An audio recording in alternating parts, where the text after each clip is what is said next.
Is it finally time for the Crimson Tide to go on a roll here in this 2026 recruiting cycle? It definitely looks that way for a variety of reasons, and I'll break down those reasons on this episode of The Process. As always, I'm Justin Smith, the Director of Recruiting and Managing Editor here at Touchdown Alabama, on The Process to break down the latest in Alabama football news and recruiting information. I will take a look at those prospects who have commitment dates coming up, who the Crimson Tide look to be in the driver's seat for, and I'll also take a look at some prospects who were on the campus of the University of Alabama over the weekend, who the Tide look to have made a move for. Two guys who are eyeing decisions as well. So I'll talk about those prospects. If you guys have been following Alabama football recruiting closely, specifically their 2026 recruiting efforts, you know they recently picked up commitments from three-star prospects, Rael Kelly and also Javari Barnett. You guys can check out our full breakdown of those guys on our YouTube channel when you finish this episode of The Process. But like I said earlier, let's take a look at those prospects who are set to announce commitment dates this week. Prospects who a lot of Alabama fans want to talk about, prospects who we have been talking about a long time on The Process. Starting with Xavier Crowwell, 5-star running back out of Jackson High School in Jackson, Alabama. One of the top running backs in the country for a variety of reasons. A 200-pound running back, explosive running back, proven track speed and clocking a sub-11 100-meter dash, part of a 4x1 100-meter dash team that won a state championship for Jackson High School, along with the high school football state championship. He's a physical running back. You expect that out of a 200-pound back, but you also see that explosiveness, that speed that transitions over to the football field from the track. He's also blessed to have an opportunity to catch football out of the backfield because he's playing with the 4-star quarterback and Landon Duckworth at Jackson High School in Jackson, Alabama. I think that a lot of this talk and a lot of conversations around Crowwell and Alabama, I think they center around the fact the Crimson Tide offered Crowwell on January 31st, 2024. A couple of weeks after Kalen DeVore was hired as the Crimson Tide's head coach. They got Crowwell on campus for an unofficial visit. A couple of days later, they offered him on January 31st, got him on campus for an unofficial visit on February 3rd. Got back to Tuscaloosa approximately 2 months later for A-Day of 2024. Crowwell was on the campus of the University of Alabama. A couple of months later for camp, June 15th, he was back in Tuscaloosa. A couple of months later for the August home opener for the Crimson Tide against Western Kentucky, Crowwell was back in Tuscaloosa.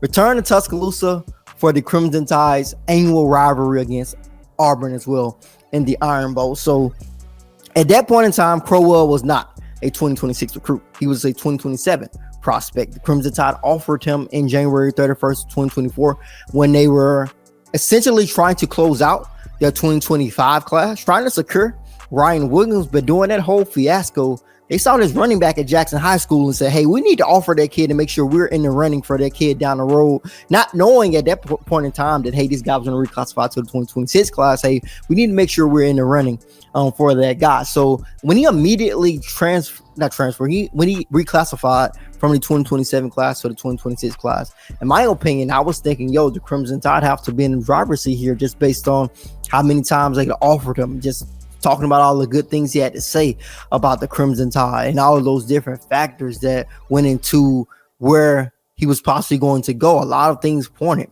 towards Alabama. And another thing that kind of pointed in Alabama's favor was if he reclassified to the 2026 class was how early was he going to commit. If you guys have been following this recruitment, you know that he once had a December commitment date. And when he had that commitment date, in my opinion, I was thinking, okay, a lot of teams get to pick up ground.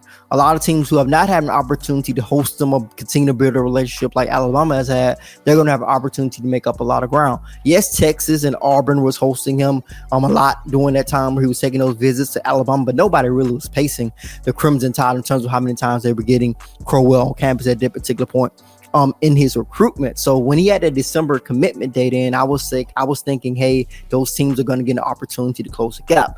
But then he pulls off that December commitment date. He pushes his commitment date up to June 26th. So a summer commitment was what we were basically thinking once he backed off that December commitment date. And then that's when my mind went back to, hey, I think Alabama is right back strongly in the driver's seat if he wants to come off the board even sooner, just based on how many times they've hosted him, the relationship they're building with them, how much they prioritize him. Like immediately after Kalen DeVore got to Tuscaloosa, he put his eyes on Crowwell and said, hey, I want that guy to be my running back of the future in Tuscaloosa. And I think that is something that stood out to Crowwell. And you can just go back to how he talked about the Crimson Tide in the past, just talking about his relationship with their coaching staff, and also just talking about them when he got on campus for visits, how highly he spoke about his relationship with the boards. Talking about the Crimson Tide, this is a clear and effective quote from Crowwell, saying that he feels the atmosphere is electric in Tuscaloosa. You can feel the tradition the moment you step on campus.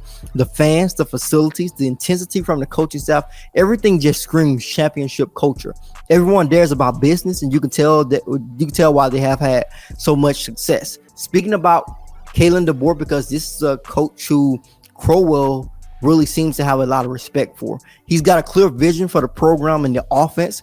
He really broke down to me how they want to utilize my skill set, spreading the field, using tempo, letting playmakers play in space. I could definitely see myself thriving in that system and learning a lot under him. So this is a guy who the Crimson Tide, in my opinion, have worked themselves in a good position with, just based on the effort I feel like they put into recruiting Crowwell when he was a 2027 prospect, and the fact that he moved up to the 2026 recruiting class. I think all of that effort and everything that they put into it, I think it paid off even sooner than what the Crimson Tide probably expected it to, with them reclassifying to the 2026 class. So I know that's a lot that I went with on that, but I did want to give you guys an in-depth look at why the Crimson Tide look to be in the front seat for the 5-star running back who they hosted over the weekend for an official visit. We will see what Crowwell does on June 26th. Looking at Alabama, Auburn, Georgia, Texas, Florida State, some of the programs Crowwell is looking at heading into his decision. Another guy was announced a commitment on that date is Max Sutter,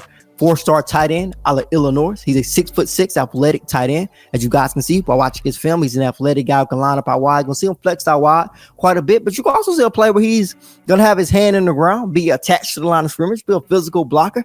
In my opinion, whenever I talk about that tight end position, I say like, yo, if a guy's able to be physical and is called upon to block at the high school football level, he's going to have an opportunity to get on the field a little bit earlier than a guy who's not called upon to do that. So he's called upon to do that, but not only do that, he's going to be at quarterback. He's going to be at wide receiver. He's going to be at tight end. He's going to be at defensive end. I think being a defensive end, being an edge rusher, I think this adds to his physicality.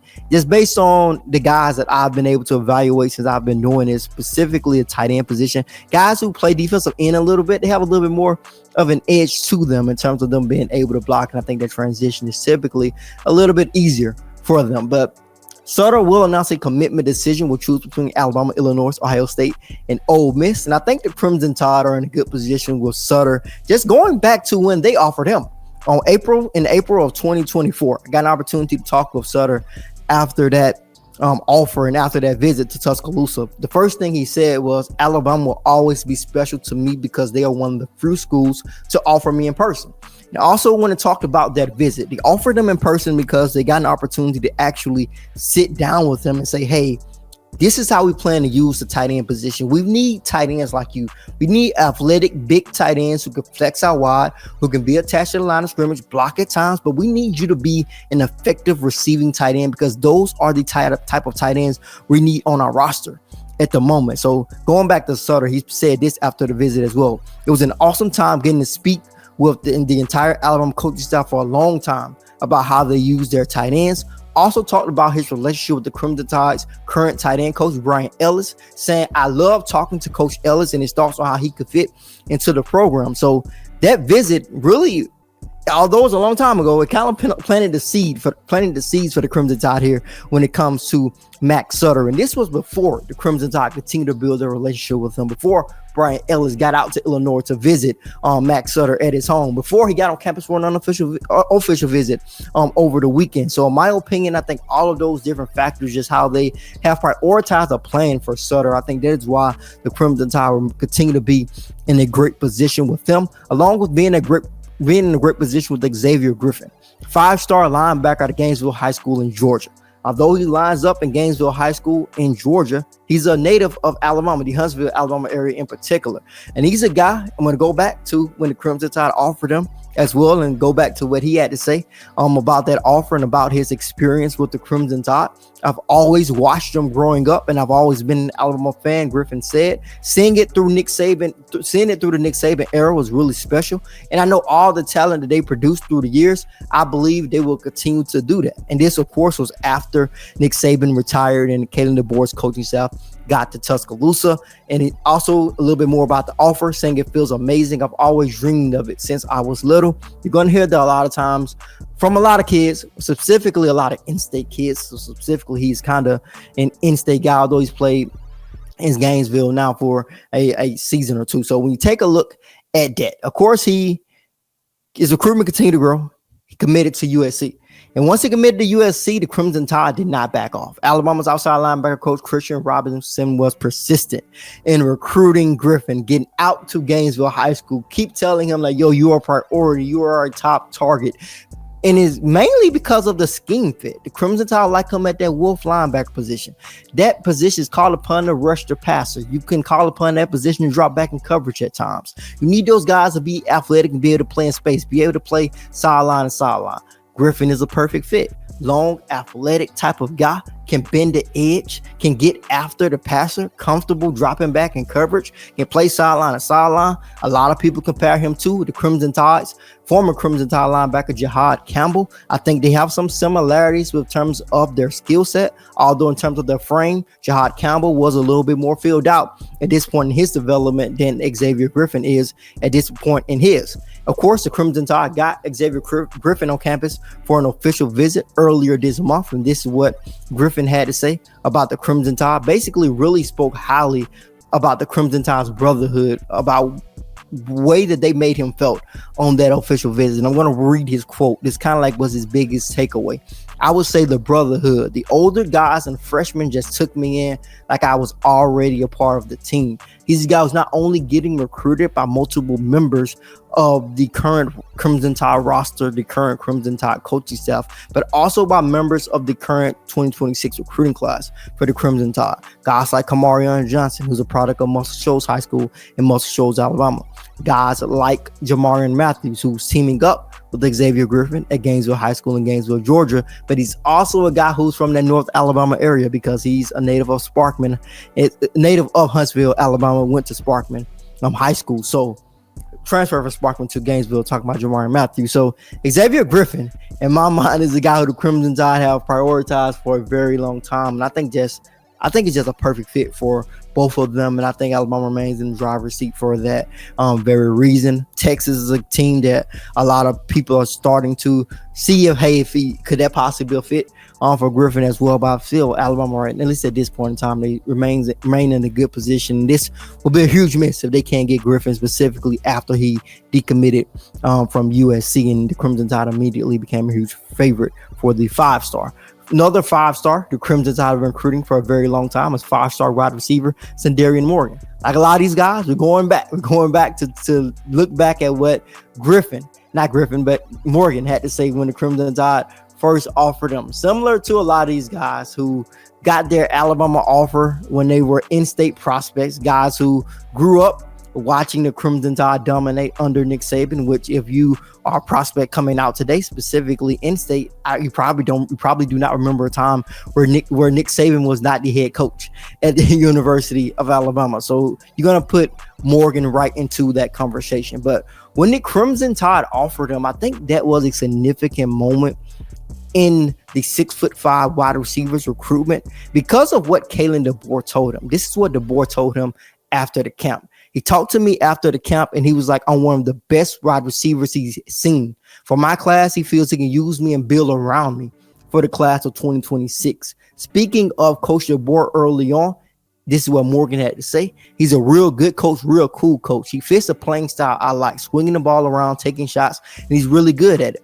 He's been the best at it for a long time, and he likes to throw the ball. He has sent a lot of great wide receivers and quarterbacks to the league. In terms of Morgan's skill set, whenever you turn on his film, the more I watch it and the more I analyze him, the more I evaluate him, I always go back to, I think this is just one of those wide receivers who do it by will. I think he's a good route runner, but I don't think his route running is at the top of his brightest spots in his game at this particular point in his recruitment, of course, in development.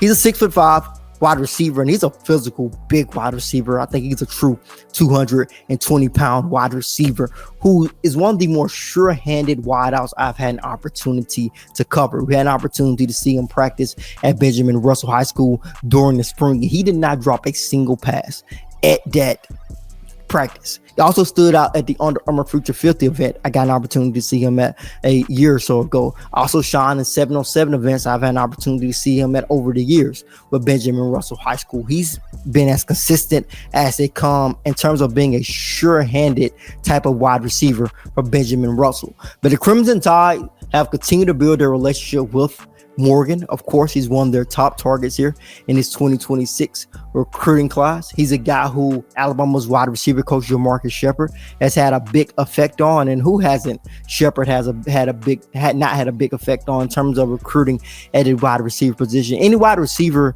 that is getting recruited by Alabama, they always speak highly of Cindarian Morgan and it's always speak highly of Jamarcus Shepard and the way that he's helped Alabama recruit. And Morgan has been no different, talking about how he continued to build his relationship with their coaching staff, talking about how he's continued to build his relationship with their players as well. So Alabama remains in a good position with Morgan because I feel like they prioritize him right off the gap. Similar to Crowwell with DeBoer telling Morgan, hey, I think you're one of the best receivers I've ever seen as a prospect. So we're going to want you here as part of this 2026 class. So Alabama remains in a good position with Morgan in that driver's seat with them as well as part of that possible big surge who announced his commitment on July 2nd. Jaru Edwards is another guy, 5-star defensive back. Unlike the other guys who I talked about earlier, like Morgan, like Griffin, like Sutter, like Crowwell, Edwards is not a guy who has a long track record of having this long, lengthy, great relationship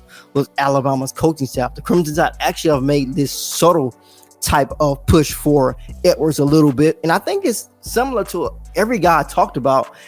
It's like one of those perfect fit type of situations. Although I feel like Edwards will fit perfectly in a lot of different defenses. He's got the type of skill set you could plug him into any defense in the country. He's going to be effective at it just based on the way he's able to flow around the field, be a physical 4-3 fast, explosive defensive playmaker for St. Francis Academy. I think that skill set works no matter what defense you put him in.